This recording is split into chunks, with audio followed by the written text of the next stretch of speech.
Sugbo, Pilipinas, kini ang Sugbo News Live. Sa hulga sa Bagyong Upong, gipaubos sa Signal number 1 ang pipila ka mga lugar sa Kabisayan. Signal number 1 sa Sugbo, ang Daan Bantayan, Midilien, Bugo City, Tabugon, San Remigio, Borbon, Sugod, Tabuelan, Katmon, Tuburan, Carmen, Danau City, Asturias, Compostela, Camotes Islands, Bantayan Islands. Sa kusog nga hangin ug uwan gikinahanglan nga alerto kita alang sa seguridad ug sa kaluwasan. Sa laing balita sa pagpanalipod sa kwarta sa katawhan, 13 ka infrastructure project nga wa ni subay sa insaktong proseso sa pag-implementar sa proyekto gipasuspenso sa Kapitolyo. Ania ang report.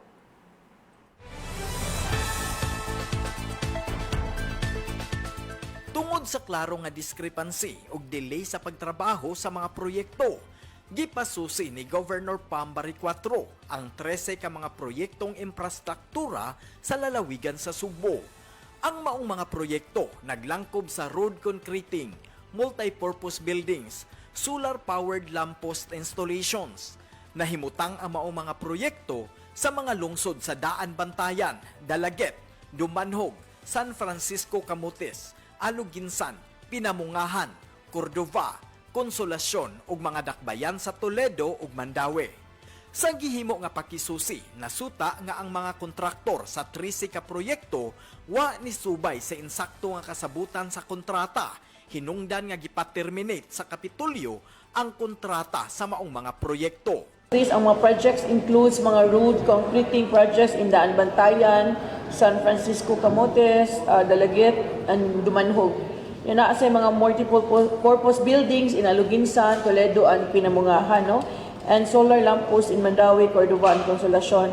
The cost of this project ranges from 1.1 million to 5.9 million. So, usa sa grounds sa blacklisting is ang kaning incur sila og negative 15% slippage. So, mo gini reason nga nung ma-blacklist sila. So, if mo ni ang reason na terminate ilang project, so most definitely ma-blacklist yun yung mga contractors, mga projects.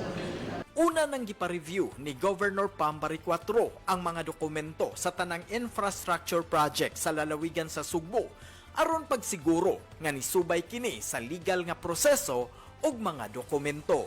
Sa 154 ka mga proyekto nga gisusi, ang 77 niini nahataga na og notice to proceed human nasuta nga legal ang ilang mga transaksyon. Sugboanon, manginlabot kita, magpakabana tungod kay ato ang Sugbo. At tangi ang mga kasayuran ug uban pang mga balita nga may labot ang Sugbo dinhi lang sa Sugbo News page. Ako si Monching Auxtero, maayong buntag.